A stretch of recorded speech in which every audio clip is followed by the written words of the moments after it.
Parole de Dieu quotidienne. La possession est l'être de Dieu, l'essence de Dieu, le tempérament de Dieu. Tout a été révélé dans ses paroles à l'humanité. Quand il fait l'expérience des paroles de Dieu en les réalisant, l'homme comprend le but derrière l'expression des paroles de Dieu et comprend la source et le contexte des paroles de Dieu. Et il comprend et apprécie l'effet voulu des paroles de Dieu. Pour l'humanité, ce sont toutes des choses que l'homme doit expérimenter et saisir, et auxquelles il doit avoir accès pour parvenir à la vérité et à la vie, pour saisir les intentions de Dieu, voir son tempérament, être transformé et être capable de se soumettre à la souveraineté et aux arrangements de Dieu. En même temps que l'homme expérimente et saisit ces choses et y a accès, il acquerra graduellement une compréhension de Dieu. Et à ce moment-là, il gagnera également différents niveaux de connaissance à son sujet. Cette compréhension et cette connaissance ne viennent pas de ce que l'homme a imaginé ou inventé, mais plutôt de ce qu'il apprécie, expérimente, ressent et corrobore en lui-même. Ce n'est qu'après avoir apprécié, expérimenté, senti et corroboré ces choses que l'homme ajoute du contenu à sa connaissance de Dieu. Seule la connaissance qu'il obtient à ce moment-là est vraie, réelle et exacte.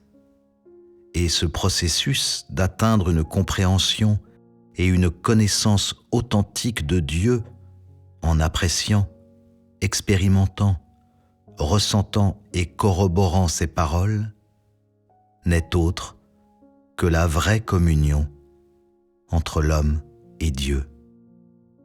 Au milieu de ce genre de communion, l'homme parvient vraiment à comprendre et à saisir les intentions de Dieu, parvient vraiment à comprendre et à connaître la possession et l'être de Dieu, parvient vraiment à comprendre et à connaître l'essence de Dieu, parvient progressivement à comprendre et à connaître le tempérament de Dieu, obtient une certitude réelle du fait de la domination de Dieu sur toute la création et peut la définir correctement et acquiert une idée et une connaissance substantielle de l'identité et de la position de Dieu. Au milieu de ce genre de communion, graduellement, l'homme change ses idées sur Dieu. Il ne s'en fait plus une idée tirée de nulle part. Il ne donne plus libre cours à ses propres soupçons sur lui, ne se méprend plus sur lui, ne le condamne plus, ne passe plus de jugement sur lui, ni ne doute de lui. En conséquence, l'homme aura moins de débats avec Dieu. Il aura moins de conflits avec Dieu. Et il y aura moins d'occasions pour lui de se rebeller contre Dieu. Inversement, la bienveillance de l'homme envers Dieu et sa soumission à Dieu deviendront plus grandes et sa vénération de Dieu deviendra plus réelle et plus profonde. Au milieu de ce genre de communion, l'homme n'acquerra pas seulement le soutien de la vérité et le baptême de vie, mais il acquerra en même temps une vraie connaissance de Dieu. Au milieu de cette sorte de communion, non seulement le tempérament de l'homme sera transformé et l'homme recevra le salut, mais il récoltera en même temps une véritable vénération et adoration d'un être créé envers Dieu. Après que l'homme aura vécu ce genre de communion, sa foi en Dieu ne sera plus une page blanche, ni une promesse offerte du bout des lèvres, ni une forme de poursuite aveugle et d'idolâtrie. Ce n'est qu'avec ce genre de communion que la vie de l'homme grandira vers la maturité jour après jour.